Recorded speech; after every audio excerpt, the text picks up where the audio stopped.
मंच को अभिवादन करते हुए एवं सभी सभासदों को यथायोग्य अभिनंदन करते हुए मैं अपना विषय यहाँ से प्रारंभ करता हूँ। विषय का शीर्षक है मुनिराज का कौन सा गुणस्थान शुद्धोपयोग रूप होता है। वास्तव में यह विषय एक शिविर जैसा विषय हो सकता है। इसमें वॉल्यूमों में किताब लिखी जा सकती है, परंतु हमारे पास सीमित समय है। प्रस्तुत लेख में 3 खंड दिए गए हैं, जिसमें पहले खंड में 10 प्रमाण प्रस्तुत किए गए हैं, जिससे यह बात पुष्ट होती है। जिसका सार में प्रथम मैं बताता हूं कि 7वें गुणस्थान में भी शुभोपयोग हो सकता है एवं 6वें गुणस्थान में भी शुद्धोपयोग हो सकता है।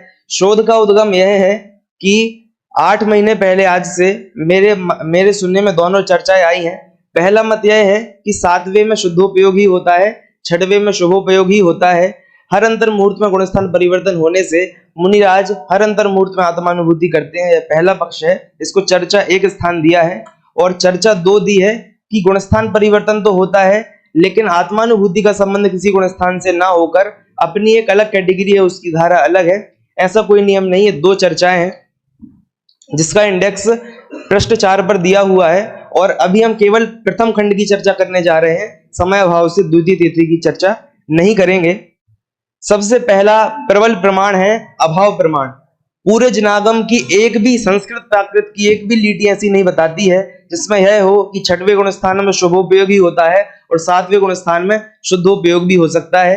यहाँ प्रश्न दिया, हो सकता है हमने कई किताबों में पढ़ा है कि ऐसा नियम, तो उसको प्रथम खंड के परिशिष्ट के रूप में देकर उनकी आलोचना समीक्षा वहां पर की गई है। 10 प्रमाण यहाँ पर प्रस्तुत किए गए हैं। पहला प्रमाण है छपड़ा और विसंयोजना। यह जो पद है ये त्रिकरण परिणाम पूर्वक होते हैं। त्रिकरण परिणामों में हमें शुद्धोपयोग मानना ही है, वहां पर आत्मानुभूति पूर्वक ही त्रिकरण होते हैं। और छपड़ा के गुणस्थान बताए गए हैं 4, 5, 6, 7। विसंयोजना के भी गुणस्थान है 4, 5, 6 और 7। तो 6वें गुणस्थान में जब त्रिकरण परिणाम होते हैं, विसंयोजना होती है, तो वहां पर यदि शुद्धोपयोग नहीं स्वीकारेंगे तो किस प्रकार वह व्यवस्था बैठेगी, उसका उत्तर इस परंपरा से आज तक प्राप्त नहीं हो पाया है। दूसरा प्रमाण है 7वें गुणस्थान और 8वें गुणस्थान के योग। 7वें गुणस्थान में चारों मनोयोग हैं, चारों वचन योग हैं, एक काय योग है। 8वें में भी यही व्यवस्था है। तो ये वीरसेन आचार्य ने धवला में जब इसका वर्णन किया कि 7वें गुणस्थान में भी यही व्यवस्था है, 8वें में भी, तो वहां पर उन्होंने प्रश्न किया कि 8वें गुणस्थान वाले मुनिराज तो ध्यान में लीन रहते हैं, फिर आप उनके मन वचन योग कैसे करवा सकते हैं? वो बोलते थोड़ी है। इससे यह बात सिद्ध होती है कि 7वें की व्यवस्था वही है, 8वें की व्यवस्था वही है। वीरसेन आचार्य 8वें में ही प्रश्न क्यों खड़ा कर रहे हैं? इसका मतलब यह है कि 7वें में बोलने आदि क्रियाएं उन्हें इष्ट ही है, तभी वे कह रहे हैं कि 8वें में आप वचन योग कैसे कह रहे हैं। 7वें में वीरसेन आचार्य को कोई आपत्ति 2 ही है, 6वां और 7वां। तो वहां पर वीरसेन आचार्य धवला 1 में प्रश्न कर रहे हैं कि आपने 8वें आदि गुणस्थानों में परिहार विशुद्धि चारित्र क्यों नहीं माना? तो उसका उत्तर उन्होंने दिया कि जिन गुणस्थानों में गमन आदि क्रिया संभव है उसी में तो हम कहेंगे कि इसमें 2 कोष चलना है। जिनमें ध्यान में लीन है उसमें हम कैसे बोलें? बहुत विस्तार है इसका, 5-5 पेजों में आपको 20 सेकंड में बता रहे हैं। फिर आगे क्षेत्र प्ररूपणा, यह धवला पुस्तक 4 में आई है। इसमें आया है 10 प्रकार के क्षेत्र, उसमें से केवल हम 2 ही लेते हैं, स्वस्थान और विहारवत। अभी ये 2 ही लीजिए। स्वस्थान का मतलब होता है जहां मैं ये मानूं कि मेरा घर है, यह मेरा कमरा है, यह स्वस्थान है, और जहां मेरी ऐसी बुद्धि नहीं है, अन्य क्षेत्र पर हूं, वह मेरा विहारवत है। तो वहां पर 7वें गुणस्थान में स्वस्थान और विहारवत दोनों क्षेत्र बताए हैं। 8वें में विहारवत नहीं बताया, 8वें में विहारवत नहीं बताया, 7वें में बताया, 6वें में बताया। 8वें में नहीं बताया तो वहां पर स्वस्थान बताया। वहां प्रश्न खड़ा किया कि आप 8वें में स्वस्थान कैसे मान रहे हो? 13वें में भी स्वस्थान बताया। तो प्रश्न किया, स्वस्थान तो यह मेरा है ऐसी बुद्धि को कहा, तो फिर 8वें गुणस्थान वालों के स्वस्थान क्यों होगा? क्योंकि वो तो यह मेरा है ऐसी बुद्धि नहीं करते, वे तो ध्यान में लीन रहते हैं। तो वीरसेन आचार्य उत्तर दे रहे हैं कि 1 से 7 गुणस्थान जो सरागियों के गुणस्थान है, ध्यान दीजिए, 1 से 7 गुणस्थान जो सरागियों के गुणस्थान है, उसमें यह परिभाषा घटित होगी कि यह पदार्थ मेरा है, यह स्वस्थान है। और जहां पर जो वीतरागी हैं उनमें स्वस्थान की परिभाषा यह घटित होगी कि जहां वह खड़े हैं वही उनका स्थान है। इससे भी सिद्धि होती है कि 7वां गुणस्थान वहां पर विकल्पात्मक उन्होंने कहा है। छठवां प्रमाण है आहारक द्विक का बंध। आहारक द्विक मतलब आहारक शरीर और अंगोपांग, इनका बंध 7वें और 8वें गुण स्थान में होता है। तो वहां पर 7वें गुण स्थान में वीरसेन आचार्य को कोई आपत्ति नहीं है, उन्होंने प्रश्न ही खड़ा नहीं किया। वो पूछ रहे हैं 8वें गुण स्थान में आप आहारक द्विक का बंध कैसे करवा रहे हैं? तो उन्होंने कहा 8वें गुण स्थान में पीछे से संस्कार चला आ रहा है। अब संस्कार कहां का आएगा? मूल जो क्रिया होगी वो 7वें में हुई है, और आहारक द्विक के जो कारण बताए बंध के हेतु वो बताए हैं जो तीर्थंकर प्रकृति के बताए हैं। आचार्य भक्ति, बहुश्रुत भक्ति, प्रवचन भक्ति, ये सब भक्ति 7वें गुण स्थान में स्वीकार की गई है, और उसी का संस्कार 8वें में कहा है। इससे भी सिद्ध होता है कि यह सब शुभ भाव वहां पर भी देखने को मिलते हैं। 7वां प्रमाण है वासना काल का। वासना काल कर्म कांड की 46वीं गाथा, उसको लेकर कहते हैं कि आत्मानुभूति 4थे गुण स्थान में हर 6 महीने में, 15वें गुण स्थान में 5वें गुण स्थान में हर 15 दिन में, और संयतों के लिए हर अंतर मुहूर्त में होती है। लेकिन ना टीका में कहीं ऐसा उल्लेख आया कि वासना काल में आत्मानुभूति आवश्यक है, ना टोडरमल जी ने इसका उल्लेख किया। जबकि टोडरमल जी तो रहस्यपूर्ण चिट्ठी के लेखक हैं, जो कि यह लिखते हैं कि ऊपर ऊपर के गुण स्थान में शुद्धोपयोग का काल बढ़ता है और अंतराल कम होता जाता है। फिर भी रहस्यपूर्ण चिट्ठी में भी वासना काल की गाथा कोट नहीं करते हैं, जिससे यह पता चलता है कि उनको इससे कोई संबंध नहीं है। और जब वे खुद सम्यक ज्ञान चंद्रिका की टीका लिख रहे हैं 40वीं गाथा में, तब भी वे इस बात को नहीं कर रहे हैं, वे अनुवाद नहीं कर रहे हैं टीका का, वे स्वयं ही इसका उल्लेख नहीं कर रहे हैं। अब आप कोई कहेगा 6 महीने का उल्लेख वहां क्यों आया 4थे गुण स्थान में? इसके लिए वहां पर आप तुलसीदास जी का, जो तुलसीदास जी ने रामचरितमानस लिखा है, उनका एक कोट दिया है। उसमें उन्होंने लिखा है जो 6 महीने दूध और फल का आहार लेकर बाकी सब कुछ नहीं खाएगा, उसको जल्दी ही सभी मनोकामनाएं पूरी हो जाएंगी। तो यह प्रमाण क्यों दिया गया है कि जगत में प्रसिद्ध है कि 6 महीने आप किसी भी चीज का अभ्यास कीजिए तो आपको उसकी प्राप्ति हो जाएगी। बस इसीलिए कोई कहते हैं कि जो आत्मख्याति का कलश है पश्य क्षण मास में एकम, वो भी बताता है कि हर 6 महीने में आत्मानुभूति है। अरे जो पश्य क्षण मास में एकम वाला कलश है, वह तो अज्ञानी को समझाने के लिए कहा है कि आप 6 महीने छोड़ छाड़ के आ जाओ। तो वही बात तुलसीदास जी ने कही है, वही बात हमको अदर साहित्य में ही मिल जाती है। इससे सिद्ध होता है कि वह कलश उसमें पोषण नहीं कर पाएंगे। और एक और 121वें कलश का भावानुवाद जो कि बनारसी दास जी ने किया है, खिन आग माही खिन पानी मानी एतेयु, ये छायोपशमिक सम्यक दृष्टि की परिभाषा बताई है, जेते जीव पंडित खयो विषमियो विषमी। इसको मुनिराज की परिभाषा में जोड़ना कोई बुद्धि वाला काम यहाँ पर नहीं हो पाएगा। और भी इसके हेतु है कि जो 9 महीने गर्भ में रहता है वो वहां पर आत्मानुभूति कैसे करता होगा हर 6 महीने में? वो तो 4थे गुण स्थान में ही रहेगा, नियम है। इसके बाद जो छायोपशमिक सम्यक दृष्टि पिछले भाव से अगले भाव में जाते हैं, वे छपड़ा कब करते हैं?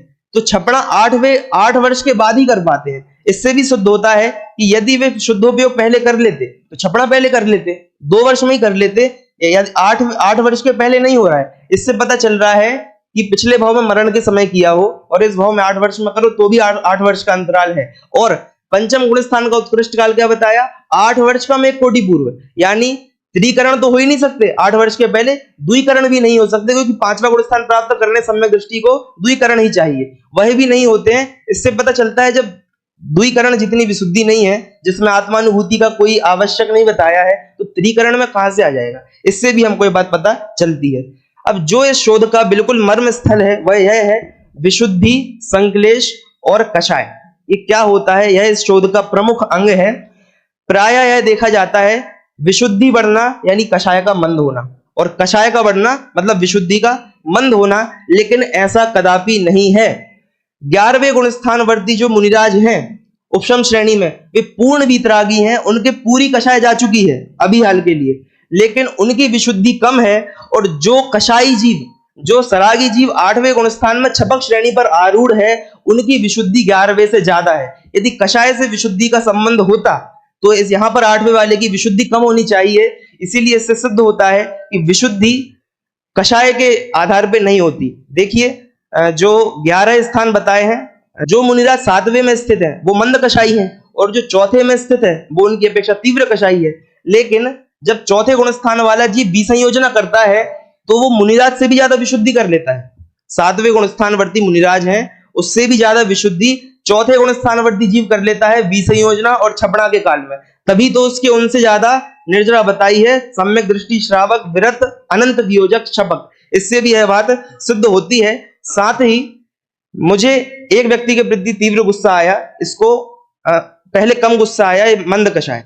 दूसरे के प्रति तीव्र गुस्सा आया, तीव्र कषाय। इसको तो तीव्र कषाय मानने में किसी को दिक्कत नहीं है। इसको कोई कहेगा ये कम संकलेश है, इसको कहेगा तीव्र संकलेश है। अब कोई महिलाएं हैं, पूजन कर रही है प्रतिदिन, तो उनको किसी दिन भगवान के प्रति सामान्य भाव आया, तो ये इनकी मंद कषाय है, क्योंकि उनको कम राग आया, और कम राग मतलब कम कषाय, तो उनके कम कषाय है। और अगले दिन उनको इतना रोमांच आया कि उनके अश्रुधारा हो गई और रोमांच निकल आए, तो ये उनके भगवान के प्रति तीव्र राग आया। तो यहां तो तीव्र कषाय हुई ना, ये तीव्र कषाय है। अब बताइए, इस तीव्र कषाय को संक्लिष्ट कहना कि विशुद्ध कहना? यहां पर कषाय बढ़ रही है और विशुद्धि भी बढ़ रही है, इसीलिए कषाय बढ़ने पर विशुद्धि घटाना यह कोई न्याय नहीं होता है। इसीलिए छठवें गुण स्थान में तीव्र कषाय है सदा, क्योंकि वहां प्रमाद है, और सातवें गुण स्थान में सदा मंद कषाय है। लेकिन फिर भी छठवें गुण स्थान में तीव्र कषाय होते हुए भी ज्यादा विशुद्धि हो जाती है, और सातवें में कम कषाय होते हुए भी अधिक विशुद्धि हो जाती है।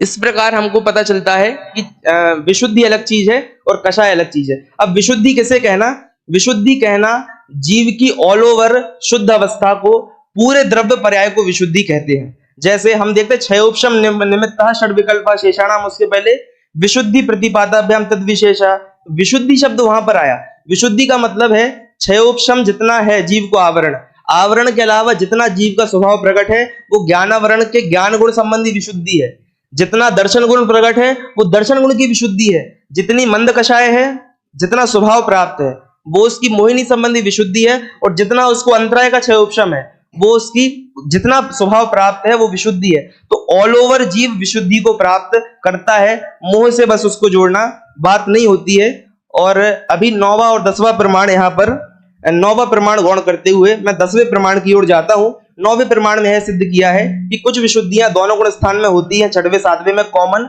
कुछ सातवें में बस होती हैं, कुछ छठवें में बस होती हैं। जैसे आहारक शरीर का प्रयोग करना, ये छठवें में बस होगा। सातिशय अप्रमत्त का प्राप्त करना, ये सातवें में ही होगा।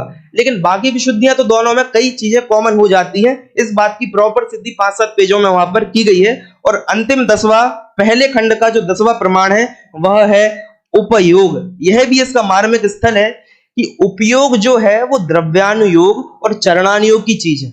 जो 3 प्रकार का उपयोग है, शुभोपयोग, अशुभोपयोग और शुद्धोपयोग, ये द्रव्यानुयोग और चरणानुयोग टोडर मल जी की भाषा में कहे तो छद्मस्थों को समझाने के लिए किया गया है। और जो गुणस्थान परिपाटी है उसमें उपयोगों को जोड़ना कोई भी समझदारी का काम नहीं है। एट अ टाइम जीव के शुभ, अशुभ, शुद्ध तीनों उपयोग हो सकते हैं।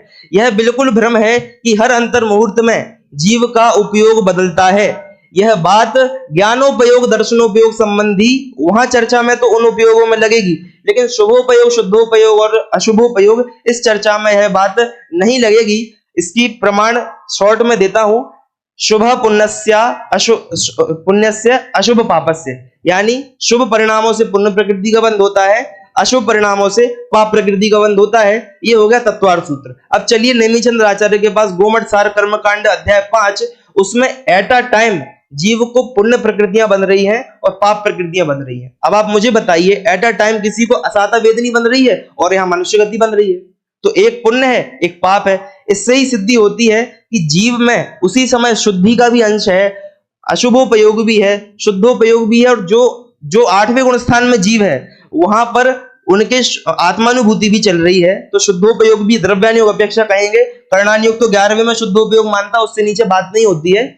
फिर उनके पाप प्रकृतियां भी बन रही हैं, जैसे सूक्ष्म आदि, तो वो भी उनके सूक्ष्म नहीं और जो पाप प्रकृतियां बन रही हैं, और साथ में पुण्य प्रकृतियां भी बन रही हैं। तो उसी समय शुद्धोपयोग भी है, उसी समय पुण्य प्रकृति बन रही है और उसी समय पाप प्रकृतियां बन रही हैं, यानी तीनों उपयोग जीव के एक साथ होते हैं। इस प्रकार बहुत ही वृहद विवेचन इसका है। तो अभी केवल पहला खंड यहाँ पर इस शोध का समाप्त हुआ है। द्वितीय तृतीय खंड इसका कभी योग होगा तो हम देखेंगे। इस प्रकार इस पूरे लेख से यह सिद्ध होता है कि 7वें गुण स्थान में भी दोनों उपयोग हो सकते हैं और 6वें गुण स्थान में भी दोनों उपयोग हो सकते हैं। और यह मुद्दा बहुत ही सेंसिटिव है, इसीलिए इसकी प्रस्तुति पूरी जानकारी के बाद ही करें, ऐसा मेरा इसमें अंत में क्वेश्चन रहेगा।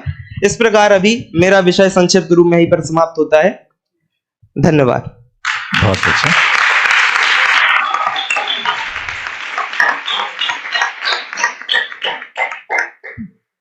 मुनिराज के शुद्धोपयोग का गुणस्थान कौन सा है? शुद्धोपयोग का गुणस्थान मुनिराज छठवें से रहते हैं। छठवें में भी हो सकता है, ऑप्शनल है।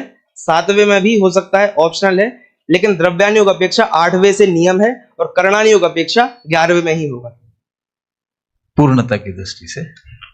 वहां पर यदि 10वें गुणस्थान में बंद हो रहा है स्थिति अनुभाग, तो स्थिति अनुभाग बंद बिना कषाय के नहीं होता है और करणानुयोग कषाय की सत्ता में शुद्धोपयोग नहीं मानता है। ऐसा मैंने जहां तक मुनि दशा है छठवें से प्रारंभ होती है और जहां तक है वहां तक शुद्धोपयोग है। इसलिए मुनिराज के जितने गुणस्थान है वो सभी शुद्धोपयोग के, सभी गुणस्थानों में शुद्धोपयोग होता है।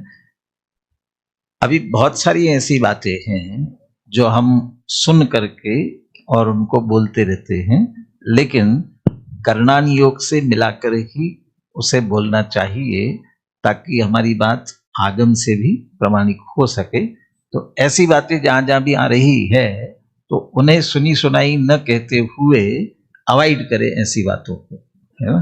और जैसे एक छोटी सी बात है लेकिन उस पर बहुत गहराई में जाने पर बहुत सारी बातें निकलती है, तो हम करणानुयोग का भी इसी तरह सूक्ष्मता से अध्ययन करके सभी बातों को समझने का हमें प्रयास करना चाहिए। बहुत अच्छा, बहुत डिटेल में जाकर के एक एक बात को स्पष्ट करने का प्रयास किया। हर्ष जी, काफी अच्छी प्रस्तुति है, काफी अच्छी क्या, बहुत अच्छी उत्कृष्ट प्रस्तुति है। क्या अंतर होता है?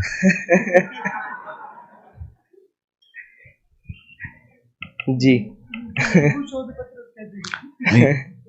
एक रिसर्च आर्टिकल लिख रहे हैं, हाँ, शोध पत्र लिख रहे हैं और एक शोध प्रबंध लिख रहे हैं, उसमें अंतर क्या है? बहुत व्यापक विषय होगा तो शोध प्रबंध में जाएगा और संक्षिप्त इसे हम शोध प्रबंध कहें या शोध पत्र कहें? अधूरा शोध प्रबंध है अभी। अधूरा शोध प्रबंध है जी ठीक है। सबके लिए एक बात, बहुत अच्छी प्रस्तुति है, बहुत सारगर्भित है, प्रमाणों सहित लिखने का प्रयास किया है। जब भी हम शोध पत्र लिखें तो किसी बिंदु पर, जिस बिंदु पे प्रारंभ करें उसी बिंदु को अंत तक लेके आए। मतलब बहुत फैलाव करते हैं तो फिर वो शोध प्रबंध बनता जाता है।